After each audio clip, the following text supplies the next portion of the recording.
Et si demain, une alliance inattendue bouleversait tout l'équilibre du Moyen-Orient? Et si l'Arabie saoudite et le Pakistan, deux nations clés de l'islam, décidaient de se lever ensemble face aux menaces qui pèsent sur le monde musulman?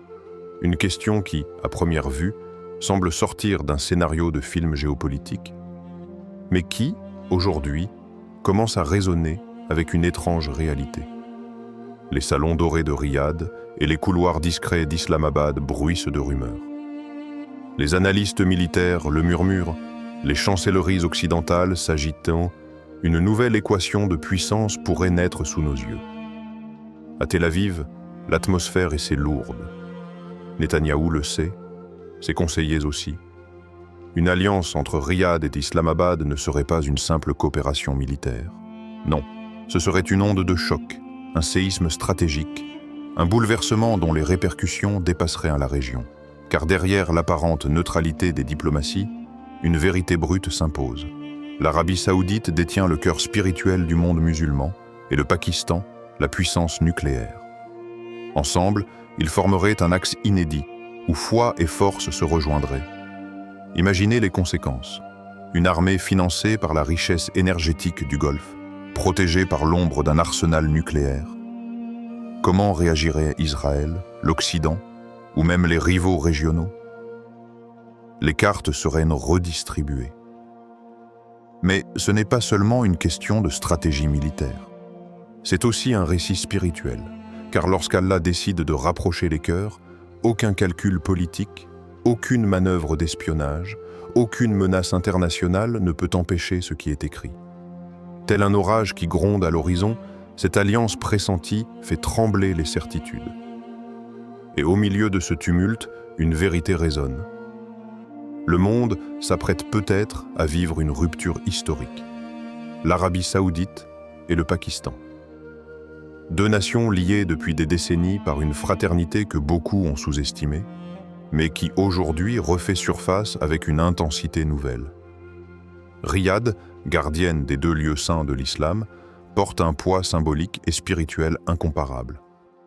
Islamabad, de son côté, n'est pas seulement une puissance régionale. C'est le seul pays musulman doté de l'arme nucléaire, un statut qui lui confère une place unique dans le monde. Derrière les sourires officiels et les conférences de presse soigneusement préparées, une réalité plus profonde s'écrit. Les visites diplomatiques se multiplient, les accords économiques s'enchaînent, mais ce qui attire l'attention des observateurs, ce sont les discussions fermées. Les généraux pakistanais rencontrent les princes saoudiens dans des réunions où l'on ne parle pas seulement de commerce, mais aussi de sécurité et de stratégie à long terme. Car ce rapprochement n'est pas un hasard. Il est le fruit d'une inquiétude commune face à un contexte mondial instable. Les tensions croissantes avec Israël, les rivalités avec l'Iran, la pression occidentale constante sur les pays musulmans, tout cela pousse Riyad et Islamabad à resserrer leurs rangs. Et derrière cette dynamique, il y a plus qu'un calcul politique, il y a une dimension spirituelle. Car dans l'imaginaire de millions de musulmans, voir l'Arabie, cœur spirituel de l'Oumma, et le Pakistan, sa puissance militaire ultime, se rapprocher, c'est l'écho d'un rêve ancien. Celui d'une unité où les richesses, la foi et la force se conjuguent pour protéger la communauté des croyants. Officiellement, les communiqués parlent de coopération bilatérale, de développement économique et de sécurité régionale. Officieusement, ce que l'on construit, c'est un bouclier. Un rempart contre les menaces extérieures, mais aussi un signal clair. L'unité musulmane n'est plus un simple slogan. Elle prend forme, discrètement, mais inexorablement. L'inquiétude israélienne, Tel Aviv, une nuit d'apparence tranquille. Mais derrière les façades illuminées, c'est la panique silencieuse. Les médias israéliens, d'ordinaire prudents sur ce type de sujet, multiplient désormais les avertissements. Les éditoriaux parlent d'une nouvelle menace stratégique. Les plateaux télévisés s'enflamment, et dans les couloirs du pouvoir, une inquiétude grandit. Que se cache-t-il derrière ce rapprochement entre Riyad et Islamabad? Un journaliste de la chaîne Channel 12 résume la peur en une phrase glaciale. Si l'Arabie saoudite finance et que le Pakistan protège, Israël entre dans une ère d'incertitude totale. Les mots sont choisis avec soin, mais ils révèlent un malaise profond. Pour Netanyahou, ce n'est pas seulement une question de chars, d'avions ou même de bombes. Ce qu'il redoute avant tout, c'est la naissance d'une conscience islamique unifiée. Une conscience capable de dépasser les divisions régionales, les rivalités politiques et de transformer une coopération ponctuelle en véritable front commun. Car Israël a toujours compté sur une chose: la fragmentation du monde musulman. Des rivalités anciennes, des alliances fragiles, des conflits internes. Mais si deux pôles aussi puissants que l'Arabie saoudite et le Pakistan décident de marcher ensemble, cet équilibre artificiel s'effondre. Les services de renseignement israéliens, selon plusieurs sources, auraient déjà intensifié leur surveillance des communications entre Riyad et Islamabad. Certains analystes vont même plus loin. Ils affirment que Tel Aviv pourrait chercher à saboter cette alliance naissante par des manœuvres diplomatiques, voire secrètes. Dans les rédactions israéliennes, un mot revient sans cesse: cauchemar. Car derrière les cartes stratégiques et les analyses militaires, il y a cette crainte sourde que l'unité des croyants, même partielle, suffise à renverser des décennies de domination et d'assurance. Dans les coulisses feutrées des chancelleries, un murmure s'est transformé en alarme. Ce n'était plus seulement des discussions sur le commerce, les pipelines ou les accords militaires. Non. Cette fois, les conversations ont franchi une ligne que personne n'avait osé franchir publiquement. Le partage de renseignements stratégiques et, plus choquant encore, l'émergence d'une idée jusque-là inimaginable: un parapluie nucléaire commun entre Riyad et Islamabad. Les diplomates occidentaux, selon des fuites bien placées, ont écarquillé les yeux en entendant ces informations. Le terme lui-même, dissuasion nucléaire commune, résonnait comme un code secret, un avertissement implicite aux puissances mondiales.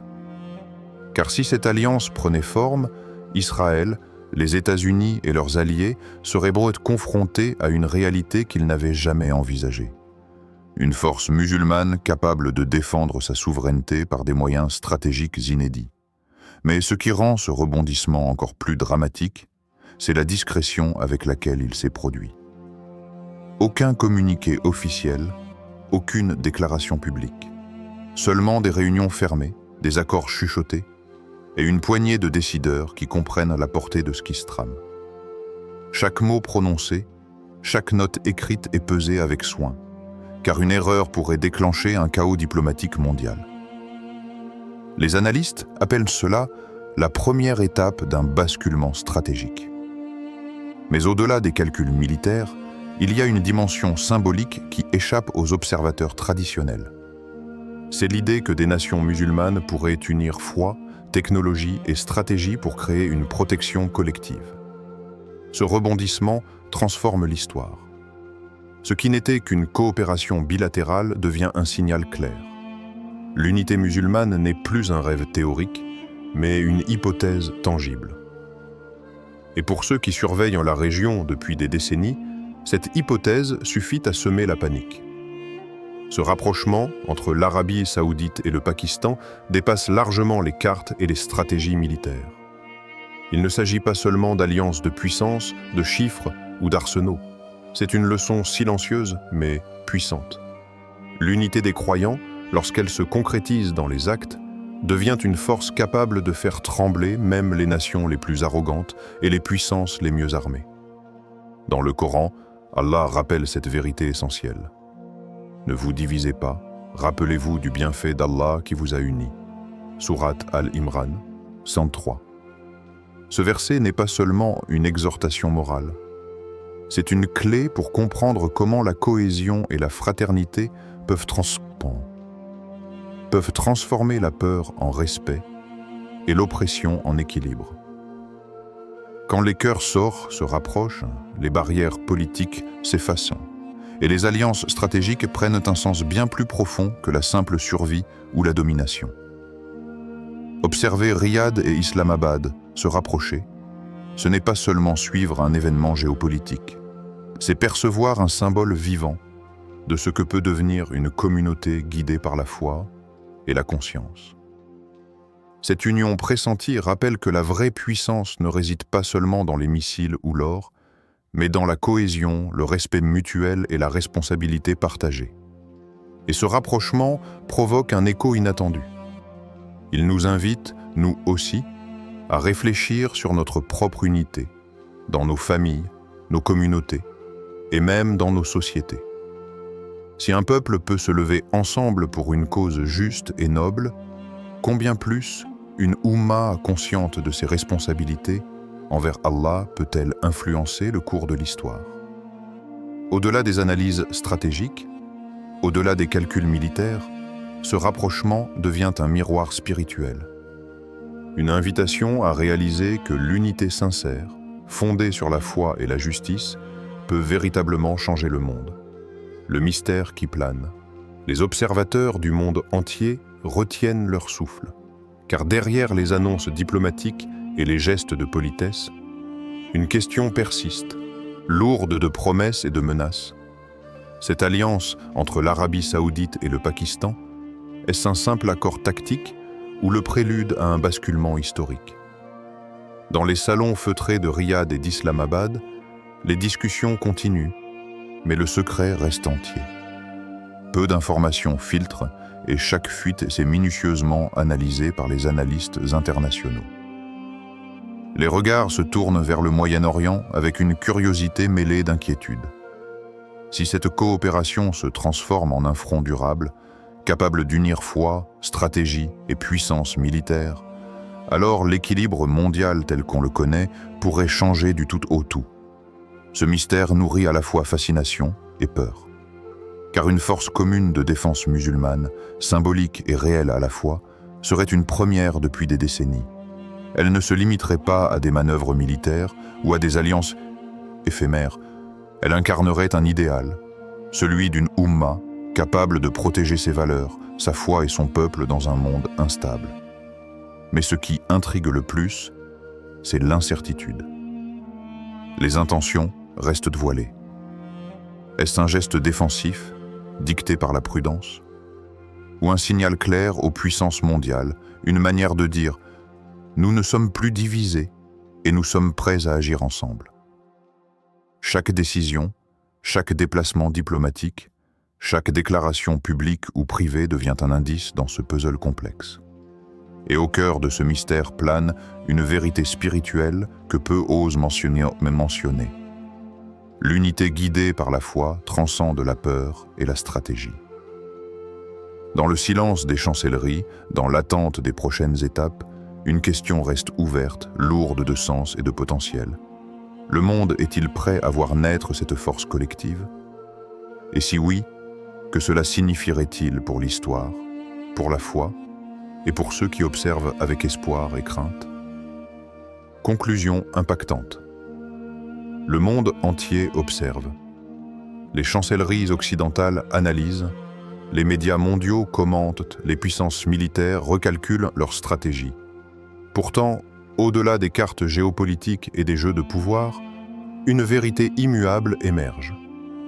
Aucune machine de guerre, aucun arsenal nucléaire, aucun plan stratégique ne peut rivaliser avec la force qui naît de l'unité sincère des croyants guidés par Allah. Lorsque des nations, des peuples ou même de simples individus choisissent de mettre de côté leurs divisions pour marcher ensemble, leur cohésion devient plus qu'une alliance politique. Elle devient une force spirituelle, capable de transformer les événements et de créer un équilibre que le monde extérieur ne peut prévoir. Cette force n'est pas mesurable par des chiffres ou des armes.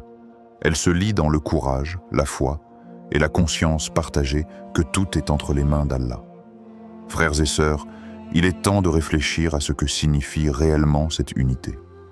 Si Riyad et Islamabad peuvent inspirer le monde par leur rapprochement, combien plus pouvons-nous, dans nos communautés, dans nos familles et dans nos cœurs, construire des ponts d'entraide, de foi et de justice? Le vrai champ de bataille n'est pas seulement sur les cartes militaires ou dans les salles de réunion diplomatiques. Il commence dans nos âmes. C'est là que se forgent la patience, la persévérance et la victoire durable. Rappelons-nous que la victoire ultime ne réside pas dans la peur ou l'intimidation, mais dans la force silencieuse de ceux qui restent fidèles à leur foi et qui œuvrent ensemble pour le bien. Quand les cœurs des croyants s'unissent sincèrement pour Allah, aucune puissance terrestre ne peut les arrêter. Alors, méditons, renforçons notre unité et faisons preuve de conscience dans chacun de nos actes. Car c'est dans cette cohésion intérieure que naît la véritable victoire, durable et lumineuse, capable de transcender le temps et l'histoire.